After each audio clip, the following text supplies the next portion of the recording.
Imagine किसी Apple को हम 1, 2, 3, 4, 5 दिन नहीं, एक हफ्ते नहीं बल्कि एक महीने तक अगर रूम टेम्परेचर पे रख दे तो क्या होगा उसका?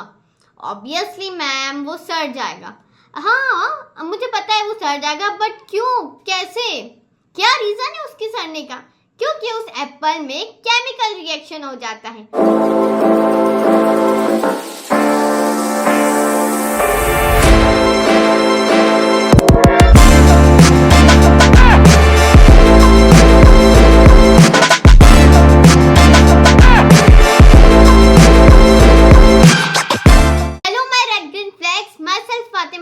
तो आज हम पढ़ने वाले हैं साइंस का chapter first, chemical reaction and equation.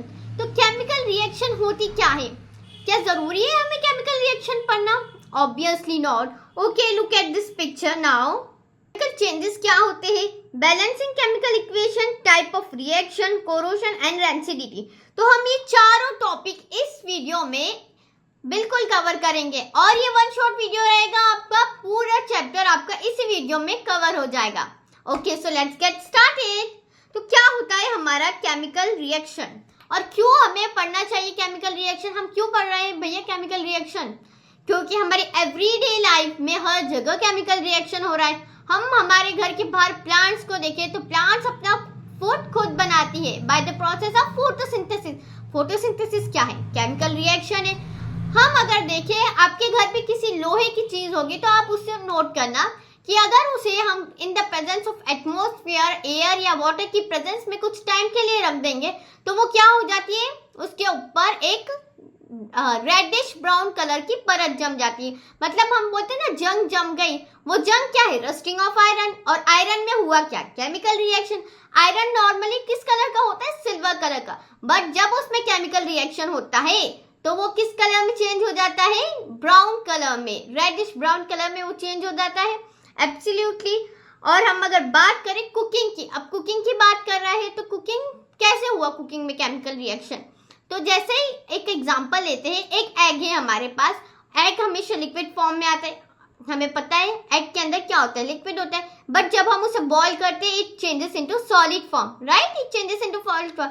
तो ये जो चेंज हुआ ये किसके थ्रू हुआ? केमिकल चेंज हो रहा है इसके अंदर। ओके, एग्जांपल के थ्रू आप लोगों को बताती हूँ। जैसे कि बोलते हैं ना खाना खाओ तो ताकत मिलेगी। खाना खाने से ताकत कैसे मिलेगी? कोई मैजिक है? नहीं, बिल्कुल नहीं। हम जब भी फूड खाते हैं तो क्या होता है, हमारी बॉडी में केमिकल चेंज होता है। केमिकल चेंज की वजह से हमें एनर्जी मिलती है। तो अब जब हमारे खुद के अंदर, हमारे आसपास के सराउंडिंग में हर जगह केमिकल चेंजेस हो रहे हैं, केमिकल रिएक्शन हो रहा है, तो पढ़ना तो बहुत जरूरी है। तो चलो पढ़ते हैं क्या होता है केमिकल रिएक्शन। तो डेफिनेशन से समझते हैं। Whenever a chemical change occur, we say that chemical reaction has taken place. किसी भी सब्सटेंस में केमिकल चेंज हो, अगर किसी सब्सटेंस में केमिकल चेंज हो रहा है मतलब क्या हुआ? वहां केमिकल रिएक्शन हो रहा है। हम एग्जांपल है चेंज ऑफ स्टेट। अगर किसी सब्सटेंस में स्टेट का चेंज होना, चेंज ऑफ स्टेट मतलब हमारा सॉलिड, लिक्विड और गैसियस फॉर्म में। अगर हम पानी को फ्रिज में रख देते हैं, फ्रीजर में हमारे रख देते हैं, तो क्या हो जाएगा? वो बर्फ बन जाएगा। क्यों? क्योंकि उसमें भी केमिकल चेंज हुआ। उसकी स्टेट क्या हुई? लिक्विड से सॉलिड में चेंज हो गई। अब उसी बर्फ को अगर आप नॉर्मल टेम्परेचर पे ले आओ तो क्या हो जाएगा? वो वापस पानी बन जाएगा। क्यों? वापस उसमें क्या हुए? केमिकल चेंजेस हुए। तो किसी भी सब्सटेंस में अगर केमिकल चेंजेस हो रहा है तो उसका मतलब क्या है? केमिकल रिएक्शन हुआ। यहाँ बर्फ का एग्जांपल लिया। अगर इस बर्फ को हम नॉर्मल टेम्परेचर पे रख दे तो ये पानी में बदल जाएगा। और अगर इसी पानी को अगर किसी सनलाइट के ऊपर रखे, सनलाइट आए अगर इसी पानी के ऊपर, तो इवापोरेशन हो जाएगा। ये भी क्या है? ये भी हमारा केमिकल चेंज है। सेकेंड है change in colour. Change in colour, जैसे मैंने आप लोगों को रस्टिंग ऑफ आयरन का एग्जांपल लिया। जो हमारा लोहा होता है वो क्या कर देता है? कलर चेंज कर देता है केमिकल रिएक्शन के बाद। मतलब जो नॉर्मल कलर है वो हमारे लोहे का सिल्वर था, बट आफ्टर केमिकल रिएक्शन उसका कलर क्या चेंज हो जाता है? रेडिश ब्राउन में। इवोल्यूशन ऑफ गैस, सबसे अच्छा एग्जांपल इवोल्यूशन ऑफ गैस का क्या है? Burning fuel. ओके, जब फ्यूल बर्न होता है तो क्या होता है? गैस का इवोल्यूशन होता है। Change in temperature, change in temperature का अगर हम एग्जांपल देखें, ओके, ये हमारा हो गया rusting of iron. Now change, okay, ये इवोल्यूशन ऑफ गैस। जैसे कि मैंने बताया ना burning of fuel. Okay, now changing temperature. अगर हम एग को बॉईल करने के लिए रख रहे हैं तो उसका सॉलिड, पहले तो वो लिक्विड से सॉलिड में चेंज हुआ तो चेंज इन स्टेट, देन उसका टेम्परेचर भी साथ में चेंज हुआ ना, तो ये क्या हुआ, चेंज इन टेम्परेचर। तो both the things are happen in egg, okay, in cooking. तो किसी भी केमिकल रिएक्शन में सबसे ज्यादा जरूरी क्या है, क्या है हमारे किसी भी केमिकल रिएक्शन में सबसे ज्यादा जरूरी, रिएक्टेंट एंड प्रोडक्ट। रिएक्टेंट क्या होता है, जिसके ऊपर गुजरती है, हम ऐसा मान के चलते हैं कि जिसके ऊपर गुजर रही है वो रिएक्टेंट है। ओके, तो रिएक्टेंट बेसिकली क्या हो रहा है, जिसके ऊपर केमिकल चेंजेस हो रहे हैं, जिसके ऊपर केमिकल चेंजेस हो रहे हैं वो रिएक्टेंट है, और उस केमिकल चेंजेस से जो न्यू सब्सटेंस फॉर्म हुआ है वो क्या है, हमारा प्रोडक्ट हुआ। ओके, तो रिएक्टेंट क्या हम बोल सकते हैं, ए प्लस बी मतलब यहाँ केमिकल चेंजेस हो रहे हैं, और जो हमारे CD, जो न्यू फॉर्मेशन हुई हमारी CD की, वो क्या है, हमारा प्रोडक्ट है। डेफिनेशन के थ्रू हम समझते हैं, the substance that undergoes chemical changes in the reaction, वो सब्सटेंस जो जिसके ऊपर केमिकल चेंजेस हो रहा है रिएक्शन में, उसे क्या बोलेंगे हम, रिएक्टेंट। क्या बोलेंगे हम उसे, रिएक्टेंट। ये हमारे क्या है, रिएक्टेंट है। क्यों, क्योंकि इसके ऊपर केमिकल चेंजेस हो रहे हैं। लेट मी इरेज दिस, इन दोनों पे केमिकल चेंजेस हो रहे हैं, इसलिए ये क्या हो गए, रिएक्टेंट हो गए। अब प्रोडक्ट की डेफिनेशन देखते हैं, the new substance form during the reaction is the product. कोई भी न्यू सब्सटेंस फॉर्म हो रहा है ड्यूरिंग द रिएक्शन, कि हमारा जो रिएक्टेंट है जिसके अंदर केमिकल रिएक्शन हो रही है, केमिकल चेंजेस हो रहे हैं, अब इससे क्या फॉर्म हुआ है, कोई भी न्यू फॉर्मेशन, उसे हम क्या बोलेंगे, प्रोडक्ट। जैसे कि example, magnesium plus oxygen. Okay, इन दोनों में क्या हुआ, केमिकल चेंज हुआ और क्या बना, हमारा मैग्नीशियम ऑक्साइड। अब बना क्या, जो न्यू फॉर्मेशन क्या हुई, मैग्नीशियम ऑक्साइड, तो क्या हो गया, ये हमारा क्या हो गया, प्रोडक्ट हो गया। Got it. नाउ इतना पढ़ना सफिशिएंट है। CBSE की बुक से हम 98% स्कोर कर सकते हैं, नो वेज। क्यों, क्योंकि practice makes the man perfect. जितने क्वेश्चन आप सॉल्व करोगे, जितने क्वेश्चन पेपर आप सॉल्व करेंगे, उतनी ज्यादा प्रैक्टिस आपकी बढ़ती रहेगी और इतना ज्यादा आप बेटर कर पाओगे। तो उसके लिए क्या चाहिए, हमें क्वेश्चन बैंक चाहिए कि नहीं चाहिए। अब आप लोग बोलोगे ma'am there are many question bank available in the market, हम कौन सी ले, तो मैं यहाँ किस लिए बैठी हूँ, मैं बताऊंगी आपको राइट क्वेश्चन बैंक, इंडिया की सबसे अच्छी क्वेश्चन बैंक। आप लोगों को मैं बताऊंगी CBSE की first choice of question bank कौन सी है, तो हमारी ओसवाल गुरुकुल की तरफ से जो क्वेश्चन बैंक है, जिसके अंदर हमारे कॉम्पिटेंसी फोकस क्वेश्चन इंक्लूड रहेंगे, complete explanation to all the MCQs, case based question रहेंगे, प्रीवियस ईयर के सारे क्वेश्चंस रहेंगे, assertion and reasoning based questions रहेंगे। तो इतनी सारी चीजें सिर्फ एक क्वेश्चन बैंक में, is it possible, yes it is possible. और उसके साथ साथ एक और बहुत अच्छा फीचर है, बताओ क्या फीचर है इसमें, हम हमारा खुद का क्वेश्चन पेपर क्रिएट कर सकते हैं। जैसे कि हमारे बोर्ड के पहले प्री बोर्ड होते हैं, वैसे ही हम क्या कर सकते हैं, हमारा एज अ प्री बोर्ड एक क्वेश्चन पेपर क्रिएट कर सकते हैं। यहाँ पर create real exam link practice test, generally किससे, oswald.io से आप अपना क्रिएट कर सकते हैं आपका खुद का क्वेश्चन पेपर। आ गया समझ में, किसे बोलते हैं रिएक्टेंट और किसे बोलते हैं प्रोडक्ट। रिएक्टेंट जिसके ऊपर केमिकल चेंजेस हो रहे हैं, और प्रोडक्ट रिएक्टेंट से मिलकर जो न्यू फॉर्मुलेशन आया है उसे क्या बोलेंगे हम, प्रोडक्ट। समझ आया किसे बोलते हैं रिएक्टेंट और किसे बोलते हैं प्रोडक्ट। रिएक्टेंट जिसके ऊपर केमिकल रिएक्शन हो रही है, और प्रोडक्ट जो उस केमिकल रिएक्शन का न्यू फॉर्मुलेशन है। ओके, जैसे कि magnesium plus oxygen, magnesium plus oxygen क्या है, इसी के ऊपर हमारे केमिकल चेंजेस हो रहा है, और इन दोनों से मिलकर क्या बना हमारा न्यू फॉर्मुलेशन, मैग्नीशियम ऑक्साइड। तो हम इसे क्या बोलेंगे, हमारा प्रोडक्ट। ओके, तो सिर्फ हमारा NCERT से हम 95% ला पाएंगे, ऑफ कोर्स नॉट, नहीं ला पाएंगे सिर्फ NCERT पढ़ के। हमें 96% लाने के लिए काफी सारे क्वेश्चन बैंक्स, काफी सारे क्वेश्चन सॉल्व करने पड़ेंगे, बहुत सारे टेस्ट देने पड़ेंगे, क्विज सॉल्व करने पड़ेंगे, तब जाके आपके आएंगे 96 और 97%। तो ma'am there are many books available in the market, बहुत सारी बुक्स अवेलेबल है, हमारे बहुत सारे क्वेश्चन पेपर्स अवेलेबल है। मैम हम तो बहुत कंफ्यूज है, हम कौन सा ले। लोगों को पता है CBSE की फर्स्ट चॉइस क्वेश्चन बैंक कौन सी है, हमारी ओसवाल की तरफ से गुरुकुल, जो कि सबसे अच्छी क्वेश्चन बैंक है, जिसमें पूरे चैप्टर वाइज और कैटेगरी वाइज सारे क्वेश्चंस अवेलेबल रहेंगे। Competency focused question included, complete explanation to all the MCQs. अगर आप एमसीक्यू सॉल्व करेंगे तो उसका पूरा कंप्लीट एक्सप्लेनेशन आपको मिलेगा।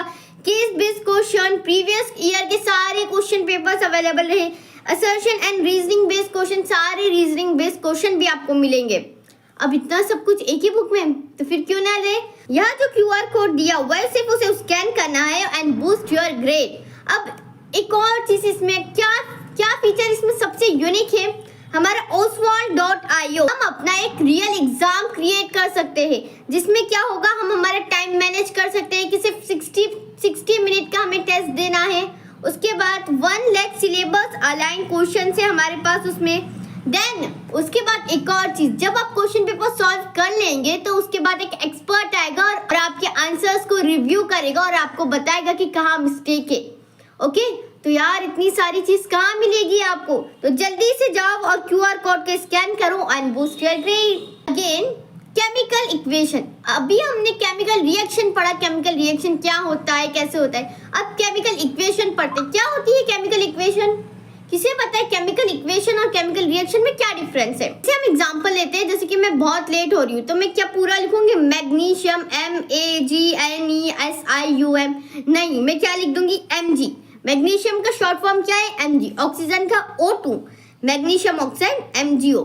तो जब हमारी गाड़ी बहुत ज्यादा लेट हो जाती है तो हम शॉर्ट फॉर्म ट्राई करते हैं।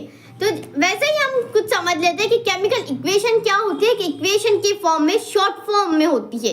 लाइक मैग्नीशियम का हम Mg लिख रहे हैं, ऑक्सीजन का O2, हाइड्रोजन का H, इसी फॉर्म में हम पूरी इक्वेशन को लिखते हैं, उसे क्या बोलते हैं केमिकल इक्वेशन, जहां हम पूरी इक्वेशन लिख रहे हैं। ओके, अब केमिकल रिएक्शन है तो केमिकल इक्वेशन का क्या। अब जब केमिकल रिएक्शन दी हुई है तो केमिकल इक्वेशन लिखने का क्या मतलब मैम, इंपॉर्टेंट नेम्स होते हैं, जैसे कि मैंने अभी आप लोगों को बताया, मैग्नीशियम का Mg, हाइड्रोजन का H, ऑक्सीजन का O2, हमारा सोडियम का Na, ये सारे क्या है शॉर्ट नेम्स है, आप लोगों ने पढ़े होंगे। इजियर टू राइट, इजी है हमें राइट करने में, and balancing is easy. Balancing अभी मैं आपको आगे बताऊंगी क्या होता है बैलेंसिंग। ओके, तो यहाँ एक एग्जांपल है, magnesium plus oxygen gives magnesium oxide, मतलब MgO। ये क्या है, हमारी केमिकल इक्वेशन है। और केमिकल रिएक्शन क्या होगी, जब हम उसका पूरा नेम लिखेंगे, magnesium plus oxygen plus magnesium oxide, वो हमारी केमिकल रिएक्शन हो जाएगी। ओके, इक्वेशन मतलब हम नाम से ही समझते हैं किसी इक्वेशन को लिखना in the form of equation. Okay, one more thing, जब भी हम केमिकल इक्वेशन लिखते हैं तो हमें कुछ स्पेसिफिक थिंग याद रखनी रहती है, जैसे कि ये हमारे फोटोसिंथेसिस की प्रोसेस है, तो यह सबसे स्पेसिफिक थिंग क्या है फोटोसिंथेसिस की प्रोसेस में, सनलाइट, वो सनलाइट की प्रेजेंस में होती है, और क्लोरोफिल इज वेरी इंपॉर्टेंट। तो यहाँ जो स्पेसिफिक थिंग थी, किस चीज की वजह से हमारी फोटोसिंथेसिस हो रही है, उसको मेंशन करना बहुत जरूरी है। तो यहाँ हमने मेंशन किया सनलाइट एंड क्लोरोफिल की प्रेजेंस के अंदर हमारे फोटोसिंथेसिस की प्रोसेस हो रही है, और हमें उसकी स्टेट को मेंशन करना भी बहुत जरूरी है, लिक्विड है, गैस है, सॉलिड है, किस फॉर्म में है उसे मेंशन करना भी हमारे इक्वेशन में बहुत जरूरी है। जैसे कि यहाँ एक्वस, लिक्विड, एक्वस, एक्वस, यहाँ मैंने स्टेट को भी मेंशन करा हुआ है, जैसे कि ग्लूकोज है तो एक्वस सॉल्यूशन में। Got it. Balancing a chemical equation, जैसे कि मैंने बताया क्या होता है बैलेंसिंग। बैलेंसिंग मतलब क्या, दोनों जगह से इक्वल बैलेंस होना, जैसे कि दोनों का पहिया भारी हो,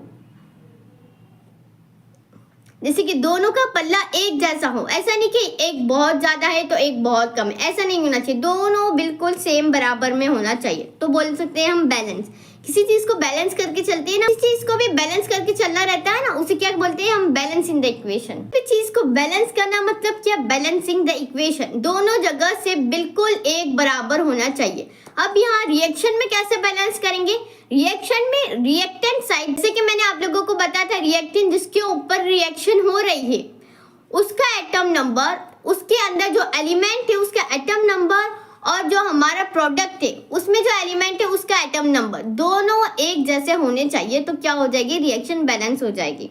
okay, let's explain, I will explain you with some examples. Like पहले हम डेफिनेशन देखते हैं, number of atoms of each element should be equal on both the sides. Number of atoms of each element, हर element की number of atom on both the side should be equal. On both the side मतलब reactant side and product side, दोनों जगह equal होने चाहिए। अब हमारे पास एक इक्वेशन है Mg magnesium plus oxygen gives magnesium oxide. Got it? ये हमारी एक इक्वेशन है। अब यहाँ हम बैलेंस कैसे करेंगे? देखो मैग्नीशियम का यहाँ एटॉमिक नंबर क्या दिया हुआ है? मैग्नीशियम का एटॉमिक नंबर है यहाँ पर 1। ओके, यहाँ भी 1 है। Got it? दोनों जगह बैलेंस है। ऑक्सीजन का क्या है? एटॉम नंबर 2 है यहाँ पर, और यहाँ ऑक्सीजन का एटॉमिक नंबर ओनली 1 है। तो अब यहाँ भी यहाँ 2 है, तो हमें प्रोडक्ट साइड भी 2 ही करना पड़ेगा। तो हम क्या कर देंगे? यहाँ पर 2 लगा देंगे। ओके, यहाँ हमने 2 लिख दिया ऑक्सीजन के लिए। ओके, ये 2। अब 2 ऑक्सीजन तो हो गया, पर 2 मैग्नीशियम भी हो गया उसके साथ। अब मैग्नीशियम उस साइड तो 1 है, मतलब हमारे रिएक्टेड साइड तो मैग्नीशियम 1 है ना। यहाँ देखो ये 1 है, बट प्रोडक्ट साइड 2 है मैग्नीशियम। तो हम क्या करेंगे? इस मैग्नीशियम को 2 कर देंगे। अब हमारी इक्वेशन बैलेंस हो गई। देखो दोनों जगह मैग्नीशियम क्या है? 2 है। ऑक्सीजन क्या है? दोनों जगह 2 है। तो यहाँ इक्वेशन देखो 2Mg plus O2 plus 2MgO। Got it? आया समझ में कैसे हो रही है हमारी बैलेंस इक्वेशन? चलो अब ये मुझे बताना कि ये बैलेंस्ड है और अनबैलेंस्ड है। यहाँ देखो Fe plus H2O gives Fe3O4 plus H2। यहाँ क्या है? Fe क्या है? यहाँ Fe का एटम नंबर कितना है? 1। और यहाँ क्या है एटम नंबर Fe का? 3। ओके, मतलब ये अनबैलेंस्ड है। जैसे समझना कि किसी भी इक्वेशन में अगर एक भी एलिमेंट अनबैलेंस्ड हुआ, मतलब पूरी इक्वेशन अनबैलेंस्ड हो जाएगी। Got it? Next, CO plus H2 give CH3O। यहाँ C का कार्बन का क्या है? Atom number 1। या इस साइड भी कार्बन का एटम नंबर 1 है, इस साइड ऑक्सीजन का 1 है, इस साइड भी ऑक्सीजन का 1 है। Got it? अभी तक तो बैलेंस ही है। यहाँ H2 कितना है? 2 है, और प्रोडक्ट साइड कितना है? 3 + 1 4 है यहाँ पर। तो ये बैलेंस्ड हो या अनबैलेंस्ड? यहाँ हाइड्रोजन अनबैलेंस्ड है, मतलब पूरी इक्वेशन क्या हो जाएगी? अनबैलेंस्ड। ओके, अब यहाँ देखते हैं। यहाँ 3 एलिमेंट दिए हैं, carbon, oxygen and hydrogen. Okay, तो पहले कार्बन का देखते हैं। यहाँ कार्बन कितने हैं? 6। ओके, यहाँ कार्बन कितने हैं? 6। और जगह कुछ कार्बन दिख रहा है? नहीं। तो मतलब कार्बन कितने हैं? टोटल 6। ओके, अब हम आते हैं ऑक्सीजन पर। ऑक्सीजन पे यहाँ ऑक्सीजन कितना है? 2, बट यहाँ 2 से क्या है? 6 से मल्टीप्लिकेशन में है ना ऑक्सीजन। तो 6 × 2 12। और कहाँ है ऑक्सीजन? और यहाँ पे भी देखो, यहाँ ऑक्सीजन है 6 ऑक्सीजन है। तो 12 + 6 13 14 15 16 17 18 ना। ऑक्सीजन कितने हो गए? 18। अब प्रोडक्ट साइड भी देख लेते हैं। यहाँ 6 प्लस यहाँ 6 × 2 12 12 + 6 18, राइट? दोनों जगह ऑक्सीजन सिमिलर है। अब हाइड्रोजन की बारी। 6 × 2 6 2 12 हाइड्रोजन है यहाँ पर। ओके, अब यहाँ देख लेते हैं। यहाँ भी क्या है? 12 हाइड्रोजन है। यहाँ देखो। ओके, और कई जगह तो नहीं है? नहीं। तो जो हमारा हाइड्रोजन हो गया वो भी क्या हो गया? 12। मतलब दोनों जगह हर सारे एलिमेंट बैलेंस्ड है। तो ये क्या हो गई हमारी इक्वेशन? बैलेंस्ड इक्वेशन है ये हमारी। Okay, got it? चल, दिस इज फॉर यू। ये मुझे बहुत ही इजी इक्वेशन है। इसमें सिर्फ 2 ही एलिमेंट है और दोनों एलिमेंट को बैलेंस करना है। Okay, this is for you. ये आप लोगों का होमवर्क है। ये मुझे आप कमेंट सेक्शन पे बताना कि ये कैसे बैलेंस होगा मैम, क्या करना पड़ेगा, कितने आइटम्स लगाने पड़ेंगे बैलेंस करने के लिए। चल आगे करें। How to balance equation. एक और एग्जांपल देख लेते हैं। Fe plus H2O gives Fe3O4 plus H2। यहाँ Fe कितना है? 1, यहाँ 3। यहाँ से पता चल रहा है अनबैलेंस्ड है। और देख लेते हैं यहाँ हाइड्रोजन तो चलो बैलेंस्ड है दोनों जगह। यहाँ ऑक्सीजन 1 है, यहाँ ऑक्सीजन कितने हैं? 4 है, मतलब अनबैलेंस्ड है। Reactant atom is not equal to product atom which mean unbalanced. Okay, अब कैसे बैलेंस करेंगे? या हम रिएक्शन का नाम लिख सकते हैं। कितने हैं यहाँ पर? रिएक्टेंट साइड 1 और प्रोडक्ट साइड 3। तो हम क्या कर सकते हैं? यहाँ 3 का मल्टीप्लिकेशन कर देते हैं। कितने हो गए? रिएक्टेंट साइड भी 3, तो 3Fe रिएक्टेंट में हो जाएंगे, 3Fe यहाँ। तो चलो एक एग्जांपल से समझते हैं। Fe plus H2O gives Fe3O4 plus H2। यहाँ Fe कितना है? रिएक्टेंट साइड देखो 1 है और प्रोडक्ट साइड हमारे 3 है। तो हमने क्या करा? 3 से मल्टीप्लिकेशन कर दिया Fe का। ओके, यहाँ 3Fe और यहाँ भी 3Fe। ओके, Fe तो हो गया हमारा। अब आते हैं ऑक्सीजन पर। यहाँ 1 ऑक्सीजन है और यहाँ कितने हैं? 4। अब क्या करना पड़ेगा? यहाँ हमें 4 से मल्टीप्लाई कर 4 लगाने पड़ेंगे ऑक्सीजन के लिए। तो हम क्या करेंगे? पूरा 4H2O जैसे कि यहाँ दिख रहा है। बट ऑक्सीजन तो 4 हो गए, बट यहाँ हाइड्रोजन अब कितने हो गए, 4 इंटू 2 8 हो गए, और यहाँ हमारे पास हाइड्रोजन कितना है, सिर्फ 2 है। तो अब 2 से ऐसे किसको मल्टीप्लाई करेंगे कि 8 होंगे, तो ऑब्वियसली 4। तो यहाँ कितने हो गए हमारे हाइड्रोजन, 8 हो गए। हो गई balanced equation.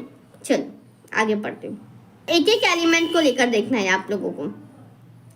This one is also for you, ये भी बहुत ईजी है, ये आप लोगों को बताना है कि मैम ये कैसे बैलेंस होगा। H2 तो बैलेंस्ड ही है। चलो ऑक्सीजन कितना है, यहाँ पर 2 है रिएक्टेंट साइड, और प्रोडक्ट साइड सिर्फ 1 है। आप लोगों को बताना है कि ये कैसे बैलेंस होगा। टाइप्स ऑफ केमिकल रिएक्शन, कितने टाइप्स की हमारे पास केमिकल रिएक्शंस है, combination reaction, decomposition reaction, displacement reaction, double displacement reaction, oxidation and reduction reaction, and exothermic and endothermic. हम एक एक करके सभी को पढ़ेंगे। कॉम्बिनेशन क्या होता है, कॉम्बिनेशन नाम से समझ आ रहा है, दो चीज को कंबाइन करके एक चीज बनाना, ये क्या हो गई हमारी कॉम्बिनेशन रिएक्शन हो गई। तो जहाँ देखो कॉम्बिनेशन रिएक्शन में क्या A plus B gives AB, मतलब A और B को मिला के क्या बन गया AB। अब उसी से अपोजिट ही हमारा डीकम्पोजिशन, जो हमारा AB है उसको क्या कर देगा, सेपरेट कर देगा, बिल्कुल अपोजिट है। अभी दो अलग अलग चीज थे तो उसको सेपरेट करा हमने, कॉम्बिनेशन में कंबाइन कर दिया। अब डीकम्पोजिशन में क्या करेंगे, जो कंबाइन है उसको सेपरेट आउट कर देंगे। यहाँ देखो यहाँ ए बी है तो इसको क्या कर दिया, सेपरेट आउट कर दिया, ए प्लस बी। आया समझ में। सिंगल रिप्लेसमेंट रिएक्शन, यहाँ ए प्लस बी से gives A C plus B. यहाँ क्या है, बी सी चलो एक दोनों अच्छे खासे दोस्त थे, ए क्या है तीसरा इंसान है, उसने क्या करा, बी को लात मार के सी की जगह पर आ गया, मतलब ए सी आ गया और बी। यहाँ क्या हुआ, एक सिंगल का रिप्लेसमेंट हो गया, बी बेचारा भाड़ में चला गया। अब सेकंड है डबल रिप्लेसमेंट रिएक्शन, यहाँ दोनों, यहाँ क्या होगा, ए बी अच्छे घूम रहे थे, सी डी भी अच्छे थे। अब ए को क्या चुल पड़ी कि नहीं मुझे बी तेरे साथ नहीं रहना, मेरे को तो डी के साथ रहना है। तो बी ने भी बोल दिया चल ठीक है तू डी के साथ जा, तो मैं सी के साथ बना लूंगा। तो C B and A D, यहाँ क्या हुआ, दोनों ने रिप्लेस कर दिया है, ए ने डी के साथ कर दिया तो सी ने बी के साथ, यहाँ डबल रिप्लेसमेंट हो गया। अब कंबसन रिएक्शन, कंबसन रिएक्शन में हमेशा like always hydrocarbon react with oxygen. यहाँ हाइड्रोकार्बन है, ओके हाइड्रोकार्बन मतलब क्या, कार्बन और हाइड्रोजन होना, और यहाँ ऑक्सीजन है, ये रिएक्ट कर रहा है ऑक्सीजन के साथ एंड गिव्स, क्या गिव्स करता है ये CO2, हमेशा ये कार्बन डाइऑक्साइड देता है and water. Okay combination reaction in which two or more reactant combine to form a single product is called combination reaction। तो कुछ एग्जांपल्स देख लेते हैं, जैसे CaO मतलब quick lime plus water give shed lime. Okay अब second है hydrogen, यहाँ दो रिएक्टेंट है हाइड्रोजन एंड ऑक्सीजन, ये क्या बना रहा है, वाटर, मतलब दो रिएक्टेंट से एक प्रोडक्ट बन रहा है। Sodium plus chloride give sodium chloride, magnesium plus oxygen give magnesium oxide. Okay कुछ एग्जांपल्स दिए हैं, जैसे sulphur dioxide plus oxygen give sulphur trioxide. ये दो रिएक्टेंट से हमारा सिंगल प्रोडक्ट बना, ये क्या हो जाएगा हमारा कॉम्बिनेशन रिएक्शन। जैसे कार्बन मोनोऑक्साइड प्लस ऑक्सीजन, मतलब दो रिएक्टेंट है और इसने क्या बनाया, क्या दिया, carbon dioxide. Got it. Decomposition reaction, as I already told you ना कि दो एक रिएक्टेंट दो प्रोडक्ट में टूट जाएगा, ब्रेक डाउन हो जाएगा। The reaction in which single reactant break down to form two और more product. Thermal decomposition, there are three types of decomposition, thermal, electrolytic decomposition and photolytic decomposition. Thermal से क्या समझ आ रहा है, जब in the presence of heat में हो रही है रिएक्शन तो वो थर्मल डिकम्पोजिशन।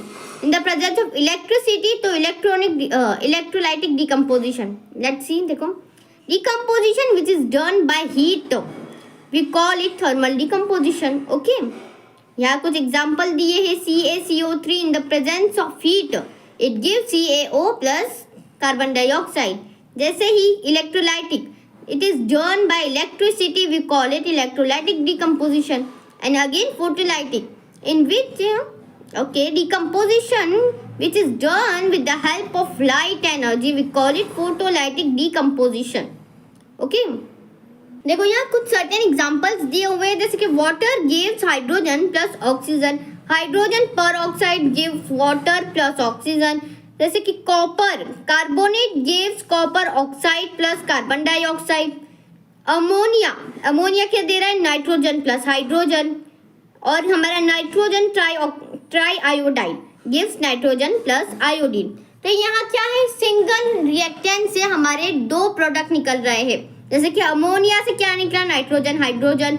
कॉपर कार्बोनेट से क्या निकला, कॉपर ऑक्साइड कार्बन डाइऑक्साइड। तो यहाँ कुछ सिंगल रिएक्टेंट है जिससे दो प्रोडक्ट मिल रहे हैं। ओके, तो डिस्प्लेसमेंट केमिकल रिएक्शन, यहाँ सिंगल डिस्प्लेसमेंट हो रहा है।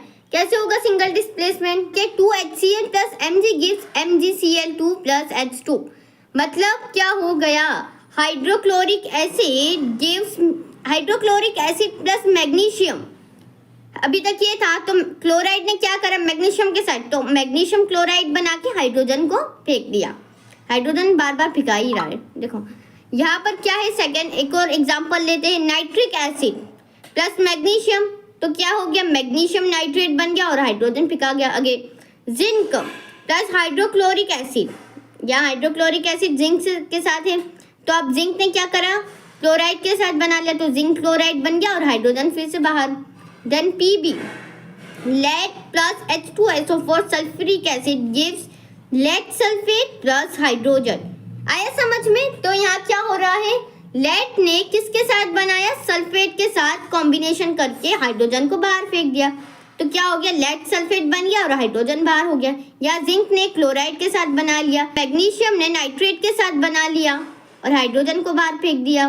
ओके, तो ये हमारा सिंगल रिप्लेसमेंट। अब हम देखते हैं डबल रिप्लेसमेंट कैसे होता है। Double displacement chemical reaction. अब यहाँ देखो, ए बी मजे से डांस कर रहे हैं और सी डी भी अपने मजे के डांस कर रहे हैं। अब ए को क्या चूल हुई कि नहीं मेरे को तो डी के साथ जाना है, तो क्या हो गया, ए डी अपनी डांस करने लगा और बी ने कहा अच्छा चल तू डी के साथ चला गया तो मैं भी सी के साथ बना लूंगा। तो क्या हो गया, सी भी अपने डांस करने लगे। तो यहाँ क्या हुआ, डबल रिप्लेसमेंट हो गया, दोनों ने अपना अपना पार्टनर रिप्लेस कर लिया। Got it, like Na2SO4 sodium sulphate plus barium chloride give barium sulphate plus sodium chloride. तो क्या हुआ, यहाँ पर बेरियम ने सल्फेट के साथ बना लिया तो सोडियम ने भी क्लोराइड के साथ पार्टनरशिप कर ली। देखो बेरियम सल्फेट हो गया, यहाँ बेरियम सल्फेट के साथ चला गया और सोडियम क्लोराइड के साथ चला गया। गॉट इट, यहाँ डबल रिप्लेसमेंट हुई। कंबसन केमिकल रिएक्शन क्या होता है, कंबसन जिसमें hydrocarbon plus oxygen gives carbon dioxide plus water. Always hydrocarbon क्या होते हैं, ऑक्सीजन के साथ रिएक्ट करके कार्बन डाइऑक्साइड और वाटर फॉर्म करता है। कुछ एग्जांपल्स दिए हुए हैं, देखो यहाँ पर ये सभी क्या है हमारे हाइड्रोकार्बन से, सभी ने ऑक्सीजन के साथ रिएक्ट करा हुआ है। देखो 3O2 13O2 ये सभी क्या है, ऑक्सीजन है। और इन सभी ने कॉमन चीज क्या दी है, carbon dioxide, CO2 CO2 CO2 CO2 और क्या बनाया है, वाटर, H2 H2 H2। तो यहाँ सभी रिएक्शन में जब कार्बन डाइऑक्साइड और वाटर बने, किससे, जब हमारे हाइड्रोकार्बन प्लस ऑक्सीजन रिएक्ट करके कार्बन डाइऑक्साइड और वाटर बनाते हैं, उसे क्या बोलते हैं, combustion reaction. Now oxidation reaction मतलब क्या, added to in which oxygen is added, oxygen जिसमें ऐड हो, हाइड्रोजन जिसमें रिमूव हो और सब्सटेंस जिसमें इलेक्ट्रॉन लॉस हो जाए, उसे बोलते हैं ऑक्सीडेशन। ऑक्सीडेशन मतलब क्या, ऑक्सीडेशन का एडिशन होना, हाइड्रोजन का रिमूव होना और लॉस ऑफ इलेक्ट्रॉन। कुछ एग्जांपल्स दिए हुए हैं। नाउ रिडक्शन क्या है, the process in which oxidation is removed. Oxidation या फर्स्ट एग्जांपल देखो, यहाँ क्या हो गया, ऑक्सीजन रिमूव हो गया। The process in which hydrogen is added, यहाँ क्या हुआ, हाइड्रोजन ऐड हो गया। ओके, और यह क्या है, in which substance is gain electron, यहाँ इलेक्ट्रॉन का क्या हो रहा है, गेन हो रहा है। यहाँ देखो जिंक ने गेन कर लिया इलेक्ट्रॉन, और पिछली स्लाइड में क्या था, जिंक ने लूज कर लिया। ऑक्सीडेशन में लॉस ऑफ इलेक्ट्रॉन है और रिडक्शन में गेन ऑफ इलेक्ट्रॉन है। नाउ रेडॉक्स रिएक्शन क्या होता है, the reaction in which oxidation and reduction take place simultaneously are called redox reaction. मतलब ऐसी रिएक्शन जिसमें ऑक्सीडेशन और रिडक्शन दोनों हो रहा हो साथ में, उसे क्या बोलेंगे हम, रेडॉक्स रिएक्शन।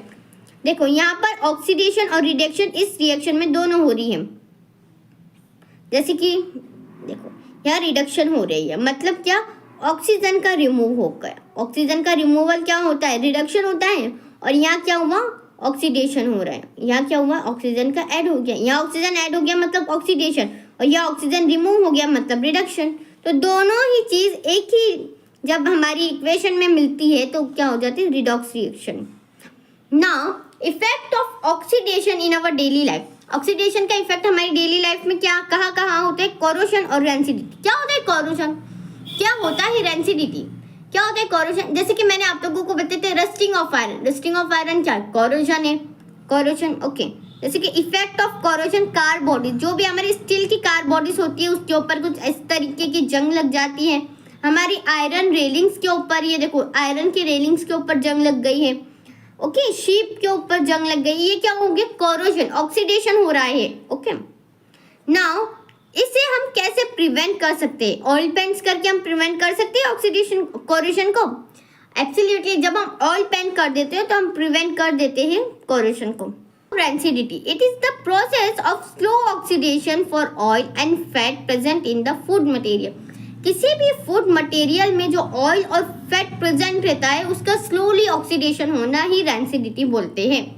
अब जैसे कि आप समझोगे कि आप लोगों ने देखा होगा कि हमारे चिप्स के पैकेट में नाइट्रोजन गैस फील आती है। क्यों? ताकि वो हमारी रेंसिडिटी से प्रिवेंट कर पाए। The method to prevent rancidity, nitrogen gas fill, या तो हम हमारे खाने को रेफ्रिजरेटर में कीप करके रखें, keeping food material in the tight air container, और refrigeration of cooked food at low temperature, या हम टाइट एयर कंटेनर में हमारी फूड को स्टोर कर लें। तो ये हो जाएगा हमारा rancidity. So it's all about chapter 1 of your class 10th। तो जो भी डाउट हो मुझे कमेंट सेक्शन में बताना, मैं उसके ऊपर वीडियो बना दूंगी। ओके, जब तक के लिए बाय बाय।